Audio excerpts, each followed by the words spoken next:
Welcome back to History Teller YT, where we unravel the hidden stories of the past and bring history to life. Today, we're diving into one of the darkest and most fascinating chapters of human history, the Spanish Inquisition. Imagine a world where fear was law, suspicion could destroy families, and obedience wasn't just expected, it was enforced. Torture chambers, secret tribunals, confiscated wealth, and a relentless policing of thought and morality. This was daily life for millions living under the Inquisition's watchful eyes. From women accused of witchcraft to scholars censored for daring to think differently. From the spectacle of auto-da-fe ceremonies in public squares to the subtle control of ideas, property, and even personal relationships, the Spanish Inquisition left a psychological and cultural scar that lasted for generations. In the next 2 hours, we'll take you through 20 parts, exploring every corner of this historical phenomenon.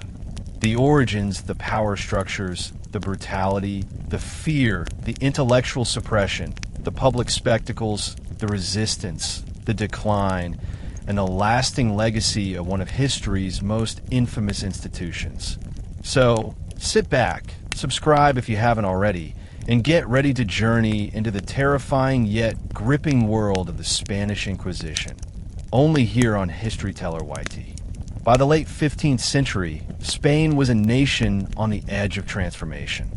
The Reconquista had ended, uniting Christian kingdoms under Ferdinand and Isabella, and a fragile sense of unity had taken root.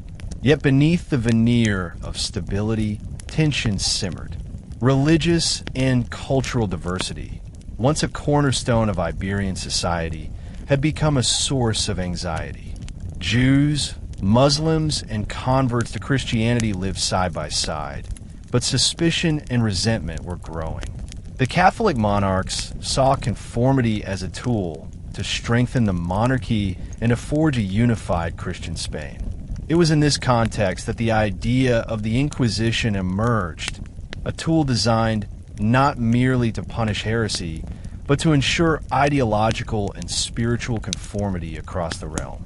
The political landscape, fraught with dynastic ambition and religious fervor, would soon give birth to one of history's most feared institutions.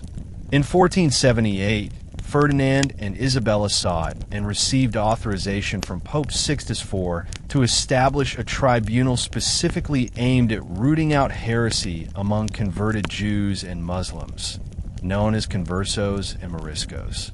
The Pope's sanction gave the Spanish crown not only spiritual legitimacy, but also moral authority to enforce strict orthodoxy. This new tribunal would operate outside the normal jurisdiction of secular courts, reporting directly to the monarchy. Its creation reflected the blending of religious zeal with political strategy. The crown could centralize power while cloaking it in divine approval. The first inquisitors were chosen for their loyalty to the church and the crown, trained to investigate suspicion, interrogate the accused, and uncover hidden transgressions. This marked the beginning of a period in which fear, propaganda, and doctrinal purity became tools of governance. The Inquisition began quietly but deliberately. Initial targets were conversos suspected of secretly practicing Judaism. Rumors, whispers, and accusations were enough to trigger investigations. The inquisitors relied on networks of informants and often anonymous tips, creating an atmosphere of paranoia that penetrated every layer of society. Families could be torn apart on mere suspicion, and the boundary between guilt and innocence became fluid, dictated more by rumor than fact. Torture, while technically regulated, became a method to extract confessions and terrorize the populace into compliance. The shadow of the Inquisition spread quickly, leaving ordinary citizens unsure who could be trusted. The stage was set for a century in which faith, fear, and power would intertwine in the dark corridors of Spain's religious life. The first wave of targets for the Spanish Inquisition were the conversos, Jews who had converted to Christianity, often under coercion or fear of persecution, yet who were suspected of secretly maintaining Jewish practices. To the inquisitors, outward conversion meant nothing without inner purity of faith. Families that had lived as Christians for generations suddenly found themselves under suspicion. Neighbors, friends, even family members could be informants, either out of fear or the promise of reward. Inquisitors meticulously examined personal behavior, dietary habits, and religious practices for signs of heresy. Every festival, prayer, or even a whispered comment could be interpreted as evidence of apostasy. A seemingly simple act, like lighting a candle on a Friday night, could be construed as evidence of Judaizing. In these early years, the Inquisition's power was not yet fully institutionalized, but its shadow loomed large over the converso population, creating a climate where survival depended on the appearance of absolute piety. The inquisitors were methodical, operating as both detectives and judges. Upon receiving a complaint, often anonymous, they would open a formal investigation known as a relation de fe. Witnesses were questioned, testimonies were gathered, and the accused were summoned under threat of imprisonment. Torture, sanctioned in extreme cases, became an instrument to break both the body and the spirit, compelling confessions that justified the tribunal's authority. Even those who confessed were not guaranteed leniency. The nature of penance could range from public humiliation to imprisonment or execution. Confessions could implicate others, further widening the network of fear and suspicion. The meticulous records kept by the Inquisition reveal a terrifying system. Every detail scrutinized, every action analyzed, all in the name of spiritual purity. By turning society into a web of surveillance and betrayal, the Inquisition established itself not only as a religious authority, but as a pervasive instrument of social control. Torture was not merely a means to extract information. It was a psychological weapon designed to instill terror and obedience. The inquisitors employed a range of techniques, from the strappado, where victims were suspended by their wrists, to the garrucha, a method of suspension combined with weights tied to the feet. While regulations theoretically limited the use of torture, in practice it became a tool of intimidation, a signal to the population that no one could evade scrutiny. Confessions extracted under duress were documented meticulously, creating a chilling record of human suffering sanctioned by faith and crown alike. Public auto de fe ceremonies, the ritualized penance and execution of the condemned, served a dual purpose. They punished the accused while demonstrating the might of the church. The spectacle of flames consuming the unrepentant became both a warning and a tool of mass psychological control. Fear, obedience, and the suppression of dissent became inseparable from daily life in Spain. By the early 1480s, the Spanish Inquisition had refined one of its most terrifying instruments of control, the auto de fe, literally act of faith. These public ceremonies combined religious ritual with legal judgment and served as both punishment and spectacle. Condemned individuals were paraded through the streets, often shackled, their heads bowed in shame. Crowds gathered to witness the procession, a mix of curiosity, fear, and religious fervor. The auto de fe was meticulously staged. Clergy in solemn vestments led the rituals, reading sentences aloud and emphasizing the church's moral authority. Those accused of heresy were required to wear specific garments, often symbols of their alleged transgressions, marking them publicly as sinners. The ceremony was designed not merely to punish the condemned, but to terrify the living. It reinforced the omnipresence of the Inquisition and sent a stark message. Deviation from orthodoxy would not be tolerated, and spiritual conformity was demanded above all else. In essence, the auto de fe became a theater of fear, intertwining the sacred and the judicial in ways that left the populace both awed and terrified. For those deemed unrepentant, the auto de fe culminated in execution, often by burning at the stake. The choice of fire was symbolic. Flames were thought to purify the soul, releasing it from sin while sending a warning to all who might stray from orthodoxy. The process was slow and methodical. Victims were sometimes strangled before the fire was lit, a grim act of mercy, but in many cases, they were left to burn. Public execution served multiple purposes. It punished the heretic, displayed the church's power, and reinforced societal control through terror. Entire communities witnessed the event, internalizing the consequences of dissent. Families of the condemned were often present, forced to confront both shame and fear. Chroniclers of the time recorded these events in meticulous detail, describing not only the proceedings but the psychological impact on spectators.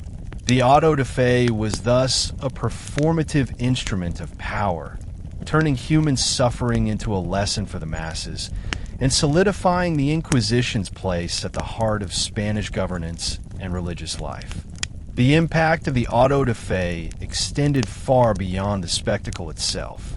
The fear it instilled seeped into every layer of society. Neighbors watched each other cautiously. Friendships were strained by suspicion, and families lived under constant anxiety. Children learned early that disobedience, dissent, or even perceived nonconformity could invite scrutiny. Informants, both voluntary and coerced, spread the reach of the Inquisition further, creating a culture where trust became scarce and paranoia pervasive.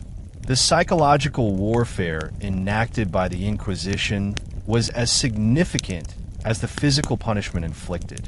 By controlling minds and behaviors, the tribunal maintained dominance without needing constant intervention. Communities were conditioned to self-police, ensuring that heresy remained hidden or extinguished before it could surface. Over time, this climate of fear became self-perpetuating as the specter of the Inquisition loomed larger than the Church's human agents, proving that control over belief could be as powerful as control over life itself. As the Spanish Inquisition matured, it evolved from a local tribunal into a nationwide network of surveillance and control. Inquisitors were dispatched across the realm, from bustling cities to remote villages, each equipped with extensive powers to investigate, interrogate, and punish. Their influence extended beyond the courtroom into homes, markets, and religious institutions. Informants were incentivized, creating a culture where neighbors and even family members monitored each other for signs of heresy. Lists of suspected individuals circulated discreetly, and mere association with an accused person could draw suspicion. The Inquisition operated with meticulous organization, keeping detailed records of investigations, confessions, and penalties. This administrative precision allowed the Crown and Church to maintain tight control over a population that was increasingly aware of the tribunal's omnipresence. Over time, the Inquisition's reach became so extensive that no community felt immune. Fear and obedience were enforced not just by law, but by social conditioning and psychological pressure. While conversos remained primary targets, the Inquisition increasingly turned its focus toward other groups perceived as threats to religious and social conformity. Muslims, known as Moriscos, were scrutinized for secret adherence to Islamic practices. Protestants and other heterodox Christians were also hunted as the Reformation began to spread across Europe. Even intellectuals, scholars, and writers faced the risk of persecution if their works contradicted official doctrine. Accusations could arise from theological disputes, rivalries, or personal vendettas, making the tribunal a tool for both religious enforcement and political maneuvering. The methods of the Inquisition remained consistent: detailed investigation, use of informants, and, where necessary, torture to extract confessions. Penalties ranged from penance and fines to imprisonment or execution. By casting an ever-widening net, the Inquisition ensured that no form of deviation from diet, practice, or belief escaped its scrutiny, solidifying its role as the ultimate arbiter of orthodoxy in Spain. The Inquisition was not merely a religious institution. It functioned as a mechanism of governance through fear.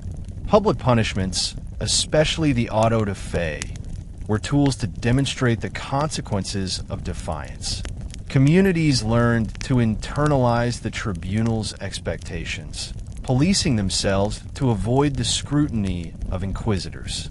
Even those who had committed no offense experienced the psychological toll of living under constant suspicion.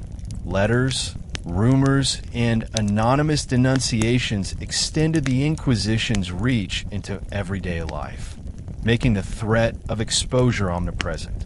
Religious conformity became inseparable from civic duty. Loyalty to the church equated to loyalty to the crown. By embedding fear into the social fabric, the Inquisition achieved a level of control unmatched by any other institution of the era. The consolidation of power through terror ensured that the Spanish monarchy and Catholic Church maintained dominance over both thought and action, demonstrating how faith, politics, and coercion could be intertwined to create a society shaped by obedience and dread. Torture became one of the most feared instruments of the Spanish Inquisition, both practical and symbolic. Though the Church attempted to regulate its use, in practice, it became central to the tribunal's power. Victims faced a horrifying array of methods designed to extract confessions and instill fear throughout the population. The strappado was among the most common. A victim's hands were tied behind their back and suspended by a rope, causing intense pain in the shoulders and arms, sometimes dislocating joints entirely. Another method, the garrucha, involved suspending the condemned by the wrists with weights attached to their feet, a technique that could crush bones and tear ligaments. Interrogators also used thumb screws to slowly crush fingers, and the racks stretched the body in agonizing increments. These methods were terrifying not only because of the immediate pain, but because of their psychological impact. Even those who avoided direct interrogation lived in fear of what could happen if they fell under suspicion. The instruments of torture became both physical tools and symbols of an omnipotent system designed to control belief and enforce conformity. Confessions, extracted under duress or terror, became the lifeblood of the Inquisition. Victims were often forced to implicate others, creating a cascading network of accusations. Even if initial suspicions were unfounded, the demand for confession ensured that the tribunal's influence spread far beyond the original target. The act of confessing under torture served multiple purposes.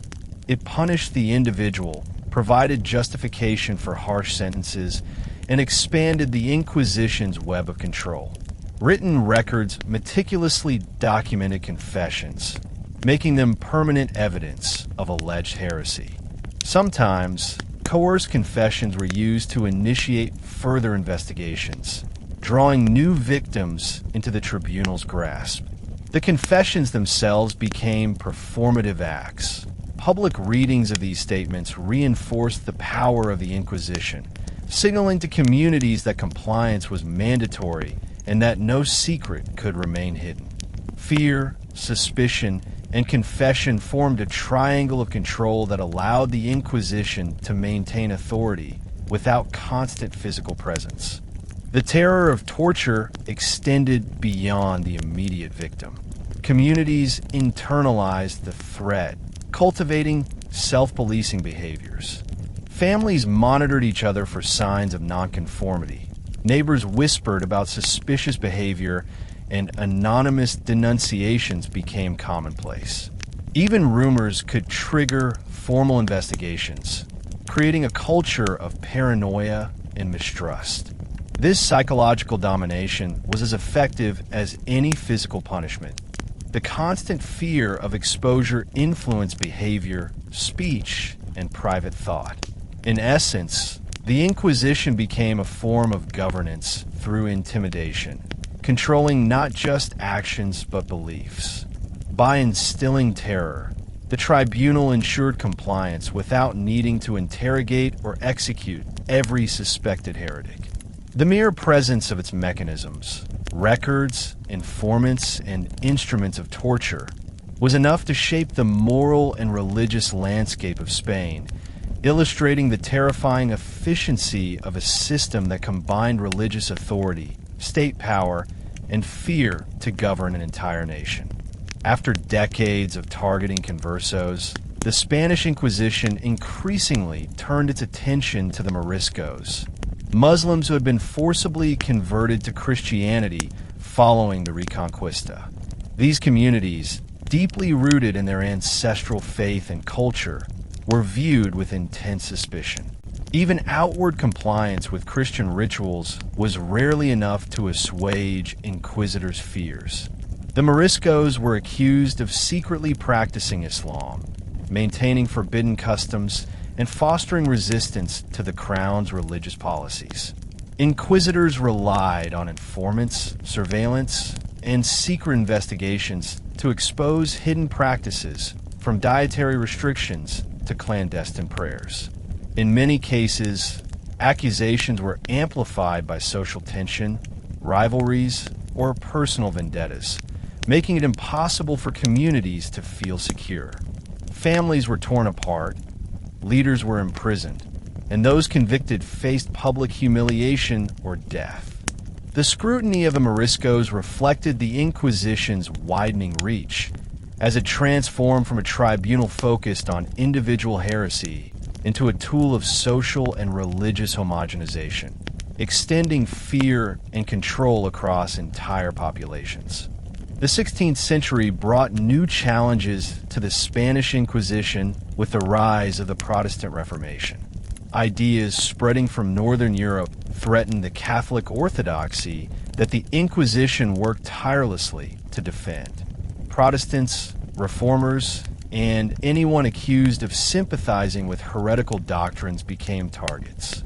The tribunal's methods remained the same: investigation, interrogation, and extraction of confessions, often under torture.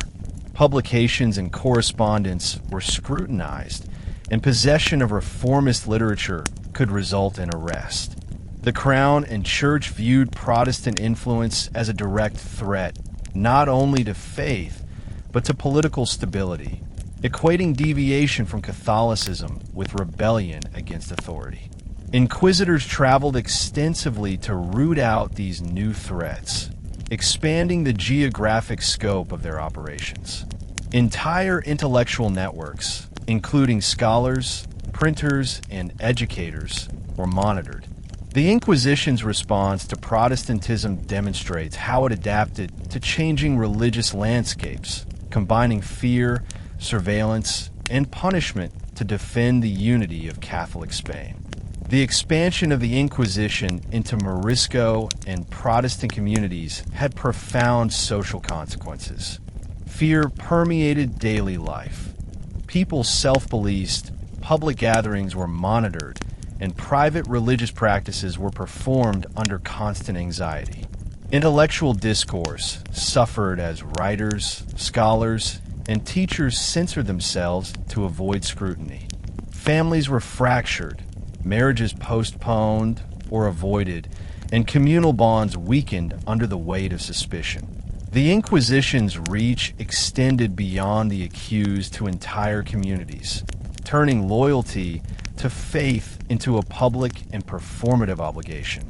This pervasive climate of fear allowed the Church and Crown to consolidate power, ensuring that religious, social, and political life remained tightly controlled. The tribunal's influence was so entrenched that ordinary citizens internalized its authority, policing thoughts and behaviors to avoid the devastating consequences of being implicated. In this way, the Spanish Inquisition became more than a legal institution. It became a mechanism of societal domination, shaping the moral, cultural, and intellectual life of Spain for centuries. Behind the fearsome machinery of the Spanish Inquisition were countless individuals whose lives were irrevocably changed. Consider the case of a converso family in Toledo, accused of secretly practicing Judaism. The father, a respected merchant, was taken in the dead of night, separated from his wife and children, and confined to a cold, dark cell. His children were forced to watch neighbors and friends whisper about their family, suspecting that they too were guilty of heresy. Interrogators pressured him for a confession, using threats and physical pain to break his spirit. Every question was designed to catch him in a lie or to implicate others. The mother, terrified for her own safety, had to navigate the dual fear of losing her husband and being accused herself. These cases were not isolated incidents. They were repeated across cities and villages, leaving families fragmented and communities traumatized. The psychological toll of being accused, or even living under suspicion, was as devastating as the physical punishments meted out by the tribunal. Survival often required public displays of piety, false confessions, and constant vigilance, turning private faith into a public performance under duress. For those imprisoned by the Inquisition, conditions were brutal and dehumanizing. Cells were often dark, damp, and overcrowded, with minimal food or warmth. Prisoners could be held for months or even years while investigations dragged on, their health deteriorating under confinement. Isolation and uncertainty compounded their suffering, as accused individuals had no way of knowing when or if they would face trial. In some cases, confessions were coerced through prolonged exposure to fear and manipulation before any physical torture was applied. Written records describe prisoners being denied light, subjected to constant questioning, and deliberately confused about their legal status to heighten anxiety. Families often had little recourse, unable to intervene or secure justice, and the accused were made to feel utterly powerless. The psychological impact of imprisonment created lasting scars, both for the individual and their loved ones, as the tribunal's reach extended into every aspect of social life. Fear became a currency, traded between inquisitors and the population, ensuring that control was maintained even without overt physical intervention. Even for those who survived imprisonment or avoided execution, the consequences of being accused were permanent. Public shaming rituals, such as the wearing of penitential garb during processions or being paraded before the community, ensured that the accused carried a visible mark of suspicion. These rituals branded individuals and families with stigma that could persist for generations. Children of the accused often faced discrimination, barred from certain occupations, educational opportunities, or social advancement. Entire neighborhoods internalized these lessons, enforcing conformity not only out of fear of the tribunal, but due to social pressure from peers and neighbors. The Inquisition's control over society thus extended far beyond legal punishments. It regulated behavior, thought, and social interactions, ensuring that the fear of heresy was embedded in every facet of life. By turning public humiliation into a tool of governance, the tribunal cemented its dominance and created a culture in which obedience and orthodoxy were demanded not only by law, but by the watchful eyes of the community itself. Women in Spain during the Inquisition faced unique vulnerabilities. While men were often targeted for perceived heretical beliefs, Women's transgressions were frequently linked to morality, sexuality, or social influence. A woman could be accused of witchcraft, improper conduct, or secretly aiding a heretic, often with little or no evidence. Informants were sometimes motivated by personal grudges, jealousy, or competition, and accusations could arise from domestic disputes, property conflicts, or gossip. Even devout Christian women were not immune. Minor deviations from prescribed religious practice could be interpreted as heresy.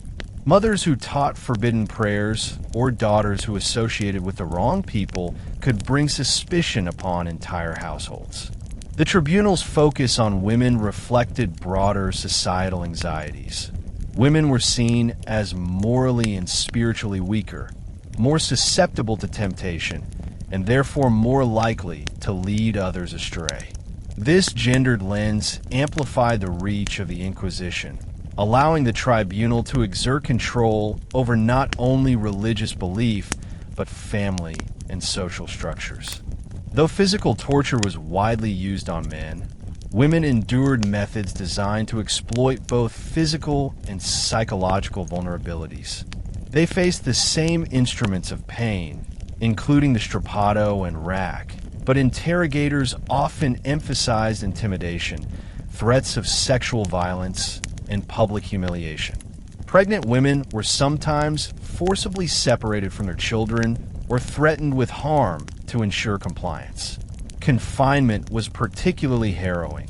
Cells were overcrowded, cold, and unsanitary, and women frequently had to share cramped spaces with others under extreme stress. The psychological manipulation was relentless. Women were coerced to implicate others, confess sins they may not have committed, and provide information that fueled further arrests.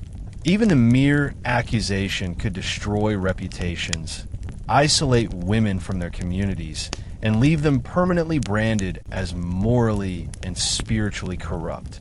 The tribunal's treatment of women underscores the intersection of gender, fear, and power, highlighting how societal assumptions about women were weaponized to reinforce obedience and control. The Inquisition's persecution of women had enduring effects on families and society. Accused women often lost custody of their children, faced social ostracism, or were forced into public penance, wearing marks of shame for all to see. Entire households were destabilized as fear spread and community trust eroded. Women became both victims and instruments of surveillance, compelled to police not only their own behavior, but that of others to avoid suspicion. The long-term cultural impact was profound. Women's roles became more constrained, religious conformity was enforced through domestic structures, and psychological trauma was passed across generations. By targeting women, the Inquisition extended its influence into the private and intimate spheres of life, ensuring that control was maintained not only in courts and public spaces, but in homes and families. Fear, obedience, and conformity became embedded in the social fabric, illustrating the tribunal's totalizing power and the human cost of a system built on terror and ideological control. The Spanish Inquisition extended its influence beyond physical punishment to the very realm of ideas. Intellectuals, writers, and scholars faced scrutiny as their work could be deemed heretical. The church and monarchy recognized the power of knowledge to shape belief, and controlling access to information became a priority. Books were carefully monitored, and possession of prohibited texts could result in arrest, imprisonment, or execution. Universities and schools were pressured to align curricula with Catholic orthodoxy, and teachers or professors who expressed dissenting views were often investigated. The tribunal's network of informants infiltrated intellectual circles, ensuring that innovation, debate, and inquiry remained constrained by religious dogma. Fear of the Inquisition led to self-censorship. Authors carefully avoided topics that might provoke suspicion, and scholars hesitated to pursue controversial research. Knowledge itself became a potential crime, demonstrating the tribunal's capacity to dominate not only physical behavior, but the flow of ideas. One of the most effective tools for controlling knowledge was the creation of the Index Librorum Prohibitorum, a catalog of prohibited books. The Inquisition maintained extensive lists of texts deemed dangerous to faith, ranging from heretical theological works to philosophical treatises from Northern Europe. Possessing, copying, or distributing these texts was considered a serious offense. Printers, booksellers, and scholars risked arrest if found with banned material, and entire libraries were subject to inspection. The prohibition of ideas ensured that religious orthodoxy was protected, but also stifled intellectual development and limited cultural exchange. By monitoring and controlling written material, the Inquisition effectively dictated the boundaries of acceptable thought, shaping public discourse and knowledge in a way that reinforced fear, obedience, and the dominance of the Church. The psychological impact was profound. Curiosity became dangerous, questioning authority was risky, and intellectual life was forced to operate within rigid, sanctioned limits. Fear extended beyond those directly accused to influence entire intellectual communities.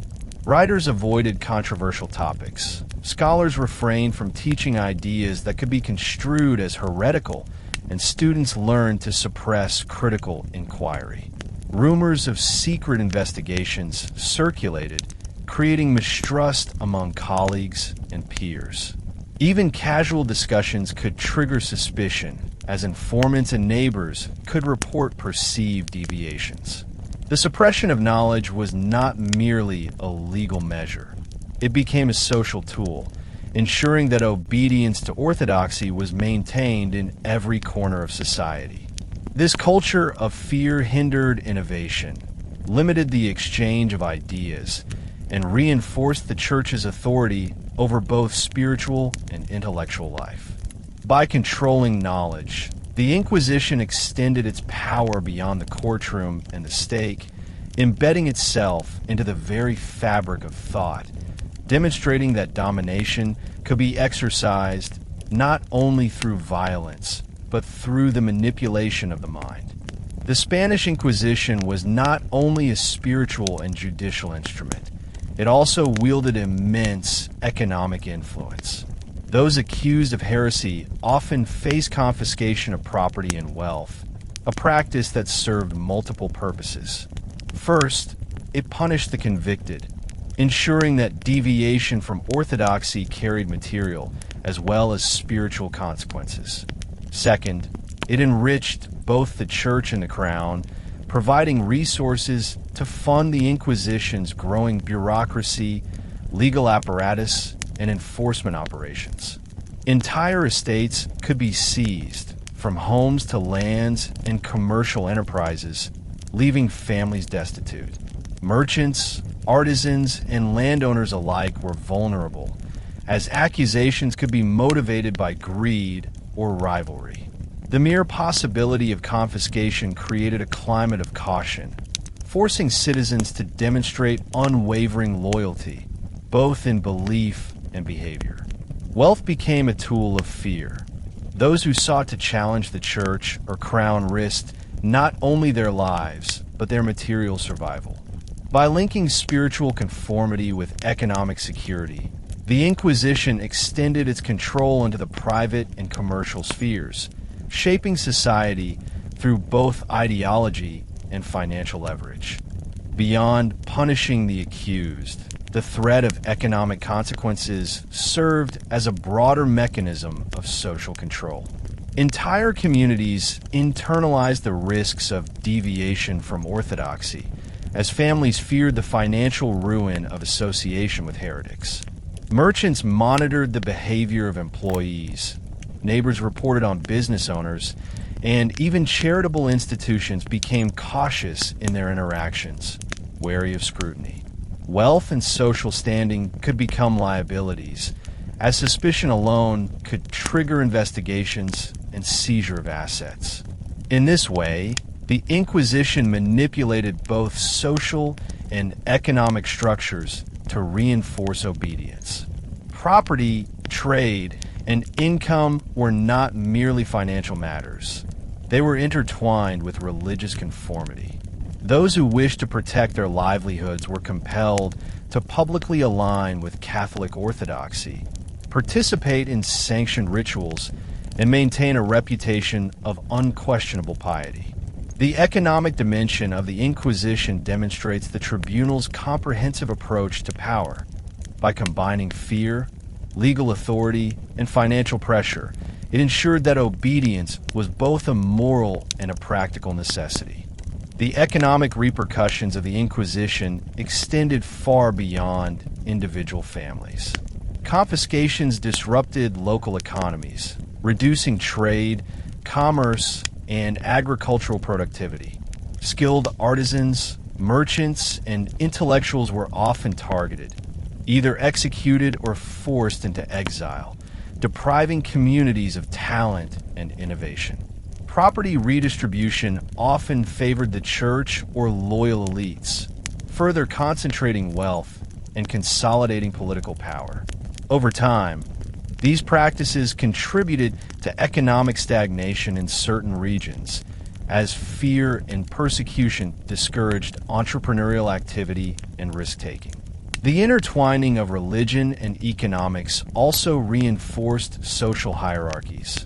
Wealth, piety, and loyalty became inseparable markers of trustworthiness, and deviation was punished both materially and spiritually.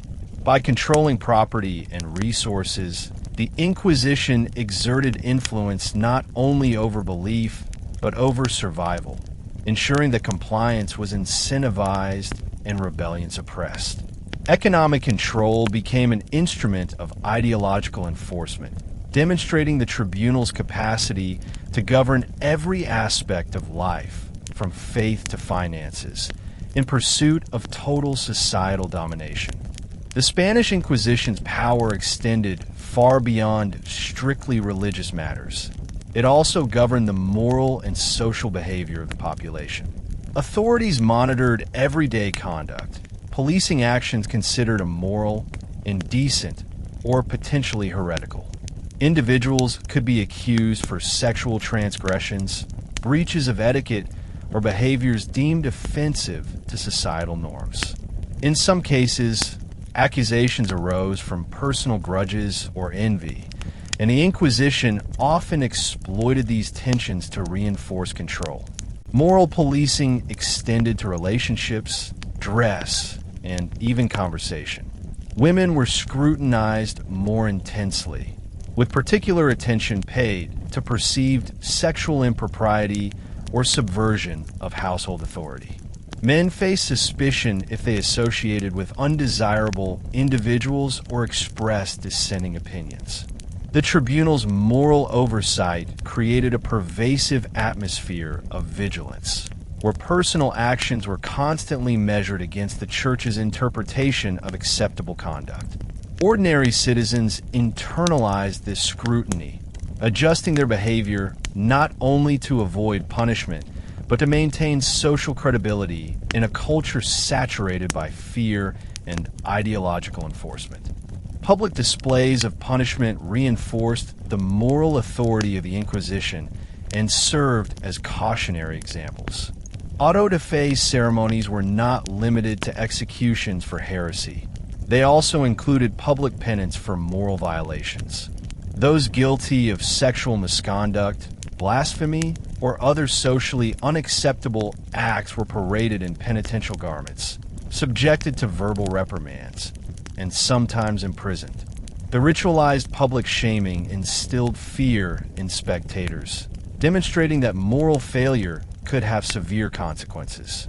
By combining spiritual, legal, and social sanctions, the Inquisition transformed private moral behavior into a public spectacle.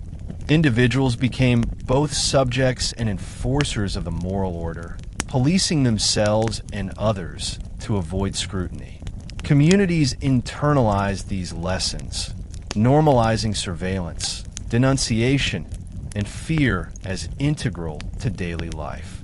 The result was a society in which obedience to orthodoxy extended far beyond ritual and doctrine into every facet of conduct, ensuring that the church's authority permeated even the most intimate aspects of social and personal life. The long-term impact of the Inquisition's moral policing was profound. Families were destabilized by accusations and forced confessions. Children learned to distrust neighbors, peers, and even family members. Social gatherings became tense, as every interaction carried the potential for suspicion. The climate of fear extended into schools, workplaces, and households, influencing decisions about career, marriage, and social association. Moral and religious conformity became intertwined, creating an environment in which compliance was equated with survival. This pervasive surveillance limited individuality and suppressed dissenting opinions, eroding trust within communities. Psychologically, the population learned to internalize fear as a governing principle, conditioning behavior without constant direct enforcement. By regulating both belief and conduct, the Inquisition established control over not only the spiritual and intellectual spheres, but the very social fabric of Spain, demonstrating the totalizing nature of its power and the immense human cost of ideological dominance. The Spanish Inquisition's control extended deeply into cultural and intellectual life, shaping the production of literature, art, and music. Writers and artists faced intense scrutiny. Anything that could be interpreted as heretical or morally corrupt was subject to censorship. Authors self-censored, avoiding themes that questioned Catholic dogma or depicted religious figures in ways that could provoke suspicion. Plays, poems, and even popular songs were carefully monitored. Printers and publishers risked imprisonment if they disseminated works deemed inappropriate. Artistic expression became a balancing act, as creators sought to convey meaning while adhering to strict ideological boundaries. Iconography in painting and sculpture was regulated to ensure conformity with religious orthodoxy, limiting innovation and the exploration of controversial themes. Patronage was similarly constrained. Wealthy families could commission works, but only if they reinforced doctrinal messages. The Inquisition's control over culture was a form of ideological governance, ensuring that every facet of creative life reinforced obedience, fear, and the Church's moral authority. Those who attempted to challenge the limits imposed by the Inquisition risked severe punishment. Writers, philosophers, and theologians who expressed heterodox views were accused of heresy, interrogated, and often imprisoned. Possession of forbidden texts or engagement in controversial debates could lead to confiscation of property or public humiliation. The tribunal's vigilance extended to correspondence and intellectual gatherings, creating an environment where collaboration and open discourse were fraught with danger. Even subtle critiques of religious or political structures could be interpreted as threats to orthodoxy. This suppression of dissent not only silenced individual voices, but reshaped entire cultural landscapes. Communities learned to prioritize conformity over exploration, leading to a homogenization of thought and a narrowing of intellectual horizons. The fear of punishment and public shame ensured that creativity became a vehicle for ideological reinforcement rather than genuine inquiry or personal expression. The Inquisition's impact on culture was enduring. By regulating literature, art, and public expression, it instilled a lasting atmosphere of caution and repression. Artistic and intellectual innovation suffered as creators internalized the need for ideological alignment with church doctrine. Communities became accustomed to surveillance and denunciation, and audiences learned to interpret art and literature through the lens of orthodoxy and conformity. Over time, This climate discouraged experimentation and limited cross-cultural influence, isolating Spain from some of the broader intellectual movements in Europe.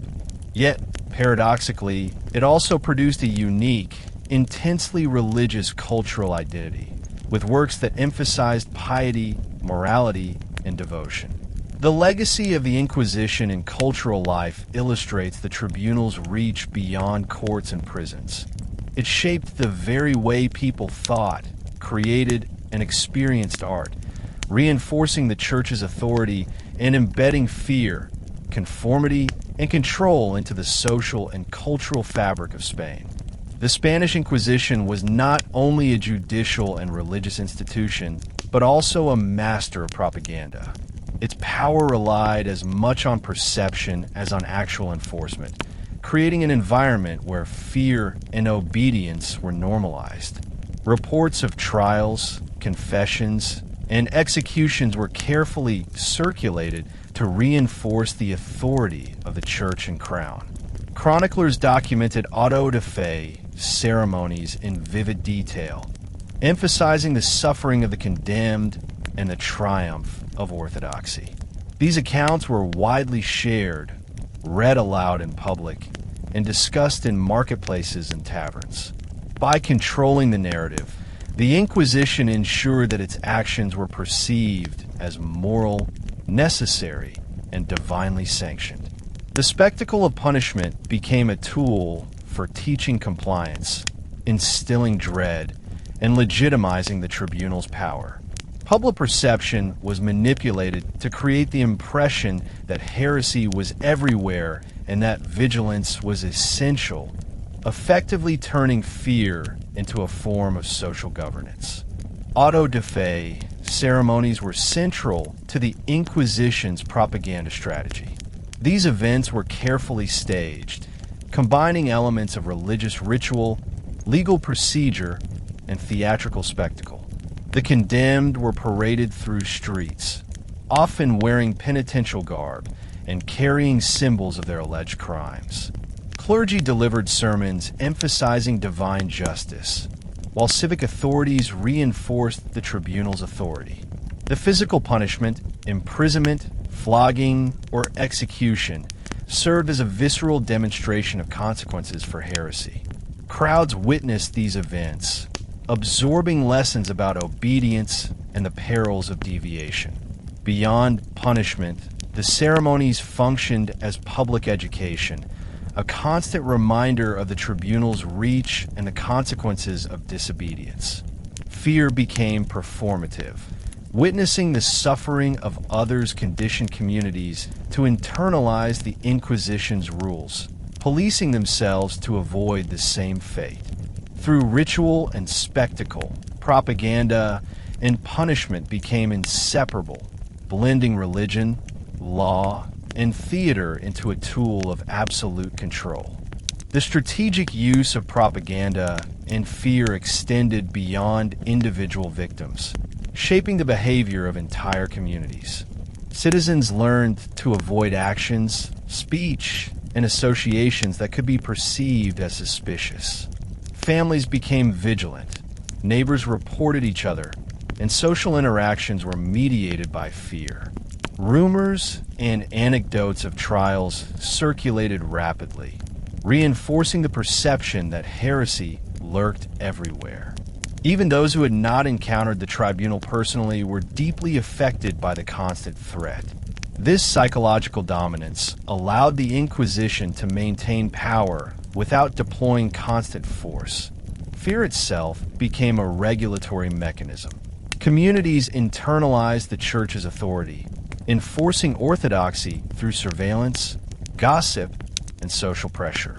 By combining public spectacle, moral instruction, and manipulation of information, the Inquisition extended its control over thought, behavior, and perception, demonstrating the extraordinary reach of a system that governed not only actions, but the very minds of its citizens. The Spanish Inquisition was unique in its intensity and scope, but its methods and structure influenced inquisitorial systems across Europe.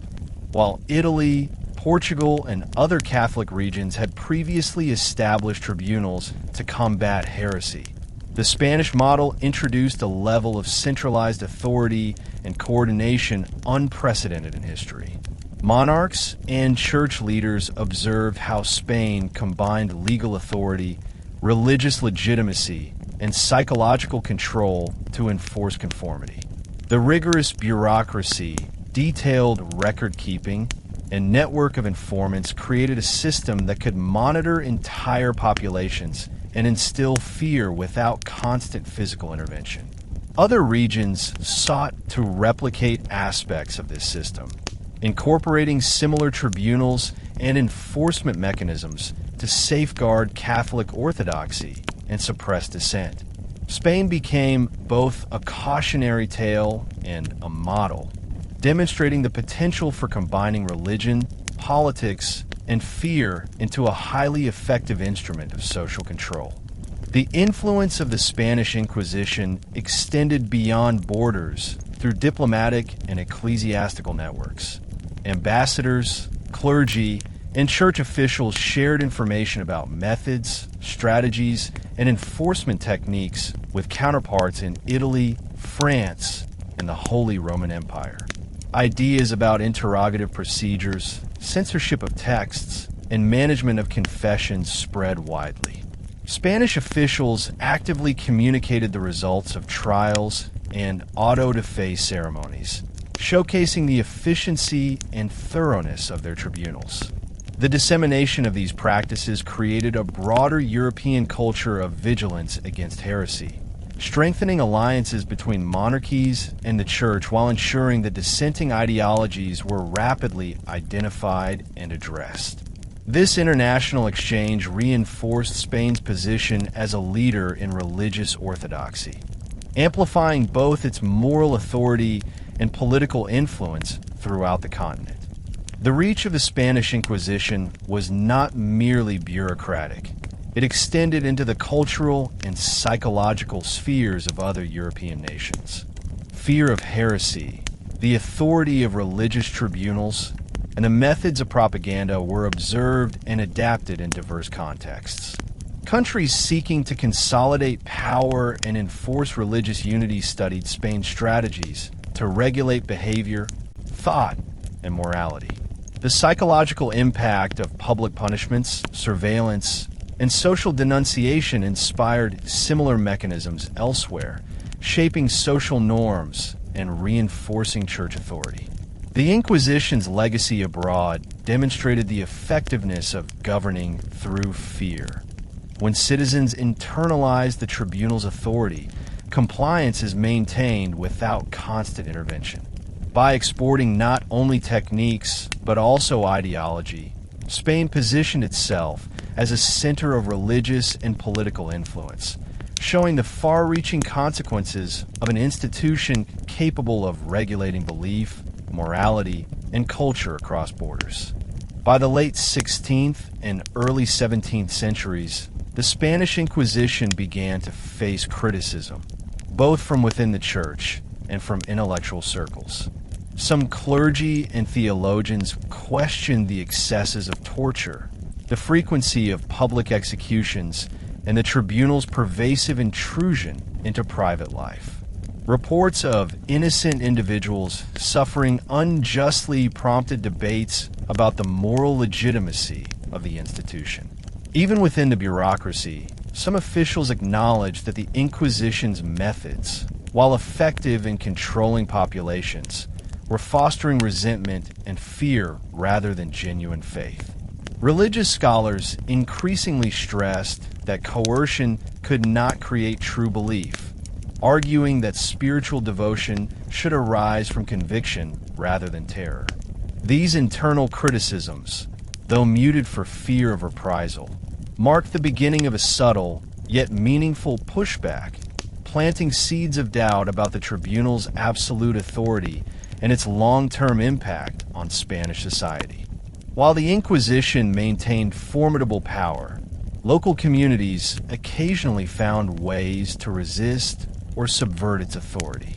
Families, especially those with long-standing connections or social influence, employed networks of secrecy to protect vulnerable members. Folk practices, coded communication, and clandestine religious observances persisted, particularly among Moriscos and Converso communities. Even in the intellectual sphere, writers and thinkers used allegory, symbolism, and careful language to critique the tribunal without attracting immediate suspicion. Rumors, satire, and whispered dissents circulated, undermining the tribunal's narrative of omnipotence. Though overt rebellion was rare due to the threat of severe punishment, these subtle forms of resistance reflected a growing awareness that the Inquisition's control, while extensive, was not absolute. The persistence of covert opposition demonstrated the resilience of human spirit and the limits of fear as a tool of governance. Several factors contributed to the gradual weakening of the Inquisition. The expansion of literacy and intellectual exchange made it increasingly difficult to control ideas and texts fully. Economic pressures, administrative costs, and the growing complexity of investigations strained the tribunal's resources. Moreover, the centralization of power meant that local authorities occasionally resisted the Inquisition's interventions, protecting prominent citizens or challenging procedural overreach. Over time, these pressures exposed the institution's vulnerabilities. Reliance on denunciations created false cases, excessive fear discouraged productive civic participation, and overreach eroded public trust. By the 18th century, while the Inquisition still operated with formal authority, its moral and psychological dominance had begun to wane. Critiques from within the church, subtle acts of resistance from the populace, and systemic inefficiencies all contributed to the slow, uneven decline of a once omnipotent institution. The cracks in its facade marked the beginning of a transition from fear-based governance to a more complex interplay of law, religion, and societal change. By the 18th century, the intellectual currents of the Enlightenment began to reach Spain, challenging the moral and political legitimacy of the Inquisition. Philosophers and writers emphasized reason, human rights, and the limits of religious authority, arguing that fear and coercion were not appropriate tools for governing belief. Knowledge of other European societies, with their burgeoning ideas of rational law and civic liberty, reached the educated elite in Spain, fueling skepticism of extreme inquisitorial practices. Critiques emerged not only from secular thinkers, but also from within the church, where some theologians questioned whether torture, forced confessions, and public executions were truly compatible with Christian principles. The tribunal, once a symbol of absolute authority, increasingly faced scrutiny over its methods, its abuses, and its social impact. While fear and tradition still lent the Inquisition significant power, the rising influence of Enlightenment ideals planted the seeds for eventual reform and reduced tolerance for unchecked religious authority. In addition to ideological challenges, secular authorities began to assert influence over inquisitorial operations. The Crown, while historically a key supporter of the Inquisition, grew concerned about the tribunal's economic and political implications.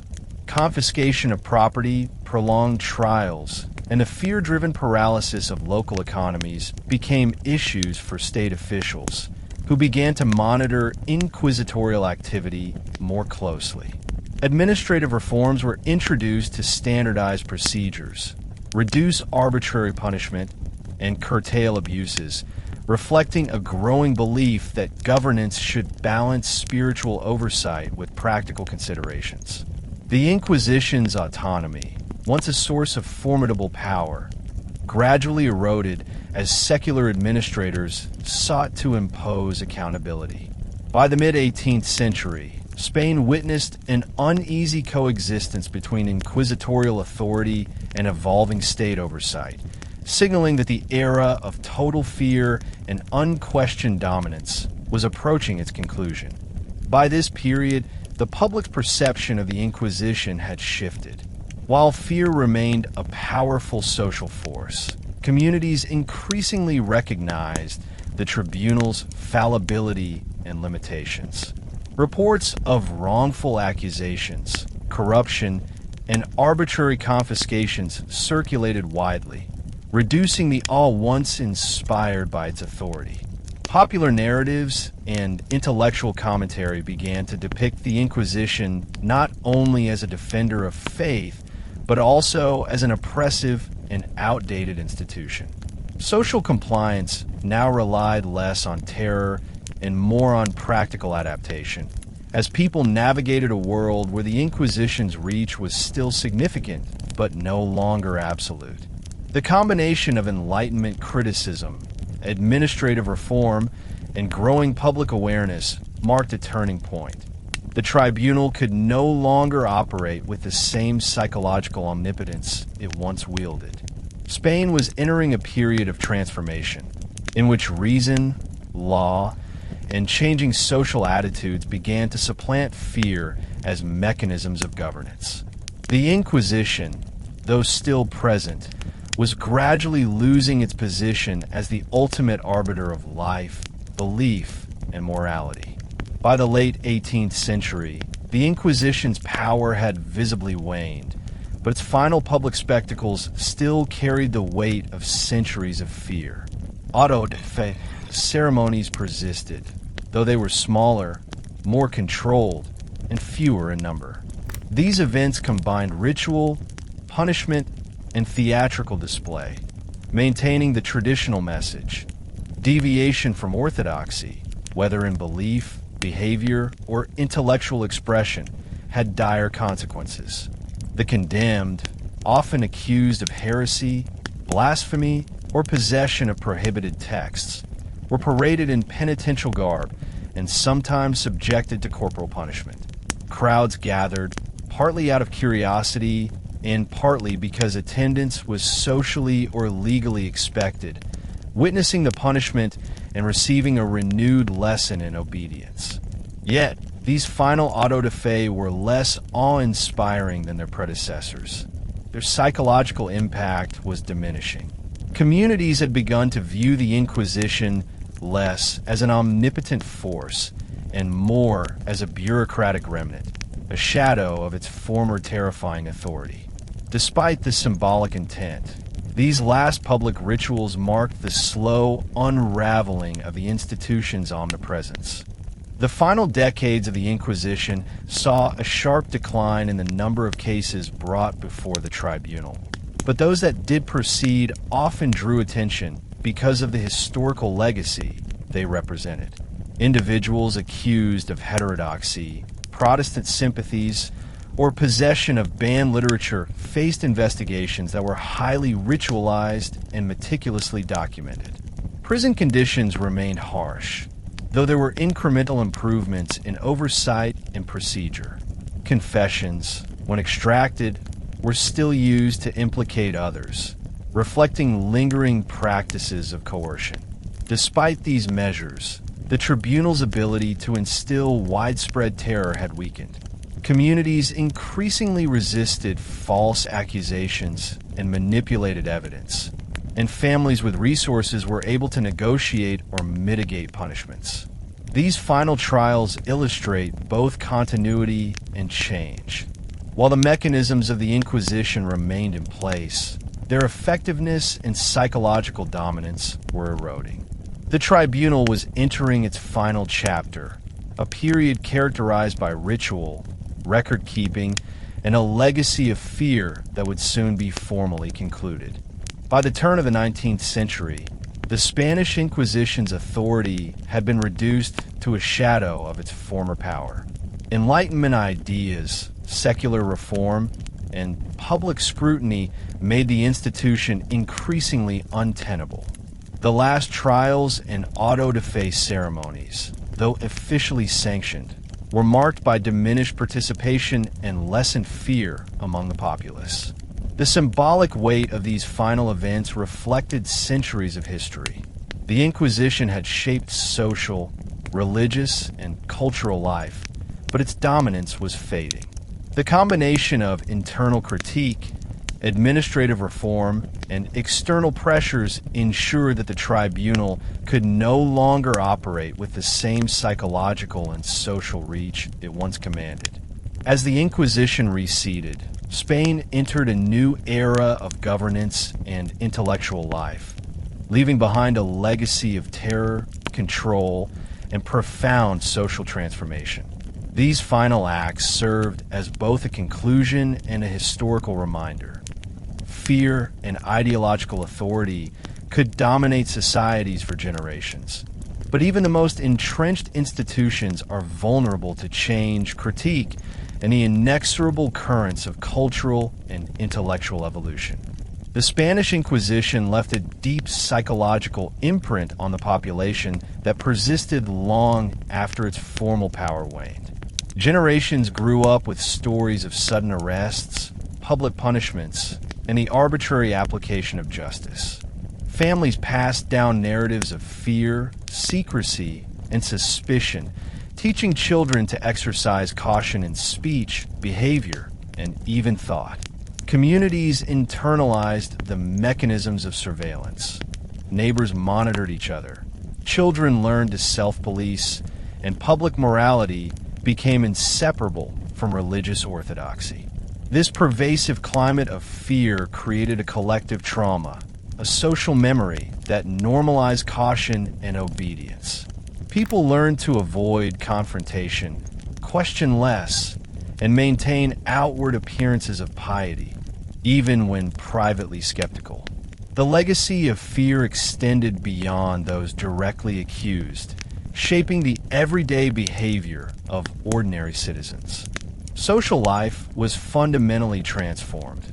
Compliance was often maintained not through constant intervention, but through internalized anxiety, demonstrating the extraordinary reach of an institution that had dominated both public and private spheres.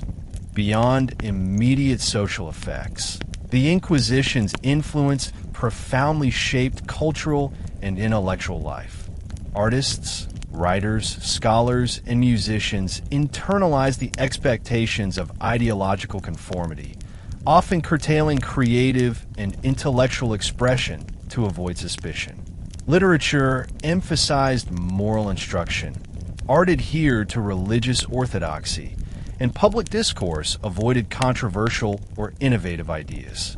Knowledge and inquiry were constrained, as fear of censorship, imprisonment, or worse created a culture of self-regulation. Intellectual exploration became cautious and incremental, limiting the spread of new ideas and isolating Spain from broader European currents of thought for decades. This cultural conformity was not merely a product of policy. It reflected a psychological conditioning instilled over centuries. Citizens learned to equate orthodoxy with safety and deviation with peril, ensuring that the lessons of the Inquisition continued to influence both private and public thought long after the tribunal itself had diminished. Even as the Inquisition formally ceased to operate, the social structures it reinforced endured. Communities remained vigilant, norms of conformity persisted, and suspicion shaped interactions in subtle but lasting ways. Families continued to monitor behavior. Reputations mattered profoundly, and social mobility was influenced by adherence to established religious and moral standards. The intersection of fear, authority, and moral surveillance had created a framework that extended beyond the life of the tribunal itself. The Inquisition's legacy was thus structural as well as psychological. It had reconfigured how society understood loyalty, piety, and social trust. By embedding fear into everyday life, the institution ensured that its influence extended across generations, shaping Spanish society's moral, cultural, and intellectual patterns in ways that would endure well into the modern era. Its historical impact is a stark reminder of how ideology, combined with fear and bureaucratic power, can transform not only institutions but entire civilizations. The Spanish Inquisition was part of a broader European pattern of religious tribunals, yet it stood out for its scale, intensity, and bureaucratic efficiency. Other inquisitions, such as the medieval Inquisition in Italy or the Portuguese Inquisition, shared the goal of rooting out heresy, but lacked the same centralized authority and pervasive reach. The Spanish model combined state power, religious authority, and social surveillance, creating an unprecedented system of fear and control. By studying the Spanish Inquisition in comparison with other tribunals, historians gain insight into the mechanics of ideological enforcement. The combination of legal procedure, public spectacle, and social intimidation was not unique to Spain, but it reached its most extreme and enduring form there. This contextual perspective highlights both the universality of human responses to perceived threats to religious orthodoxy and the unique method Spain employed to institutionalize fear as a tool of governance. The Spanish Inquisition provides a stark historical lesson in the use of power, fear, and ideology to maintain societal control. By merging religious doctrine with state authority, the tribunal enforced compliance across multiple layers of social, economic, and intellectual life. Its methods demonstrate how institutions can manipulate belief, regulate morality, and dominate thought through psychological as well as physical means. At the same time, the Inquisition illustrates the limits of such power. Internal criticism, clandestine resistance, and the slow erosion of authority under intellectual and secular pressures reveal that even the most fearsome institutions are vulnerable to societal change. For contemporary societies, the Inquisition underscores the importance of accountability, transparency, and the protection of individual liberties. History shows that unchecked authority, even under moral or religious justification, can produce extensive human suffering and long-term social trauma, lessons that remain relevant in discussions of governance, law, and human rights today. The legacy of the Spanish Inquisition extends far beyond Spain, influencing cultural memory, literature, and collective imagination worldwide. Its notoriety has made it a symbol of ideological persecution, state control, and the human cost of religious extremism. Authors, filmmakers, and scholars have drawn on its history to explore themes of fear, conformity, resistance, and morality. Globally, the Inquisition serves as a case study in the dangers of merging religious authority with political power and the psychological mechanisms that allow such control to persist.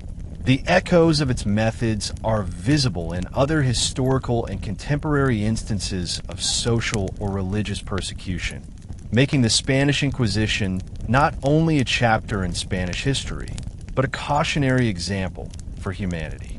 By analyzing its practices, outcomes, and societal consequences, we gain insight into the profound and enduring impact of institutions that enforce ideological conformity through fear, illustrating how history can inform the safeguarding of human dignity and freedom across generations. The Spanish Inquisition, which began in the late 15th century and persisted for over 3 centuries, stands as one of history's most formidable examples of institutionalized fear and ideological control. Its meticulous bureaucratic system, use of torture, public spectacle, and social surveillance left an indelible mark on Spain and beyond. Reflecting on its history reveals a complex tapestry of human ambition, religious zeal, political power, and societal manipulation. The tribunal's actions were justified by a belief in divine authority and the necessity of religious conformity. Yet the human cost was staggering. Families were torn apart, intellectual progress was stifled, and fear permeated every facet of social life. By examining the Inquisition's history in detail, we not only understand the mechanisms of control employed, but also confront the ethical and moral dilemmas it presents. It forces us to ask difficult questions about the balance between authority, faith, and human rights, and the dangers inherent in systems that prioritize ideology over compassion. The Inquisition profoundly reshaped Spanish society, leaving psychological, cultural, and social scars that endured long after the tribunal's decline. Communities learned to internalize fear, policing behavior, and thought in subtle but powerful ways. Intellectual, artistic, and literary expression was constrained for generations, as creators adapted to survive in a climate of censorship and surveillance. The consequences were not only immediate but intergenerational. Fear and conformity became part of social identity, influencing behavior, morality, and relationships for decades. The Inquisition's legacy illustrates how institutions can wield power not only through punishment, but through psychological conditioning and cultural enforcement. Its history serves as a reminder that human lives are deeply affected by the structures of authority around them, and that fear, once institutionalized, can persist long after the mechanisms that created it have faded. Understanding this legacy allows us to appreciate the resilience of communities and the importance of safeguarding freedoms against systemic oppression. The story of the Spanish Inquisition holds enduring lessons for modern societies. It illustrates the dangers of conflating religious or ideological authority with political power and demonstrates how fear can be employed to maintain conformity across populations. At the same time, it highlights the capacity for resistance, critical thought, and resilience, showing that even pervasive systems of control are not absolute. For contemporary society, the Inquisition underscores the importance of human rights, due process, freedom of thought, and the protection of dissenting voices. It reminds us that moral and intellectual courage, transparency, and accountability are essential to prevent the repetition of such abuses. By studying the Inquisition, we gain not only historical knowledge, but also ethical guidance. The need to resist authoritarian impulses, value human dignity, and ensure that fear never becomes the governing principle of society. Its legacy, though dark, illuminates the path toward justice, critical thinking, and the enduring defense of freedom for generations to come. And that concludes our journey through the Spanish Inquisition. Today, we've seen the full spectrum of its power, from ruthless tribunals and terrifying auto-da-fe ceremonies to the psychological control of entire communities, the suppression of knowledge and culture, and a lasting legacy of fear that shaped generations. We've explored the human stories behind the historical facts, reminding us that fear and authority, when unchecked, can leave deep scars on society and individuals alike. The moral of this story is clear. Knowledge, courage, and critical thinking are vital tools against oppression.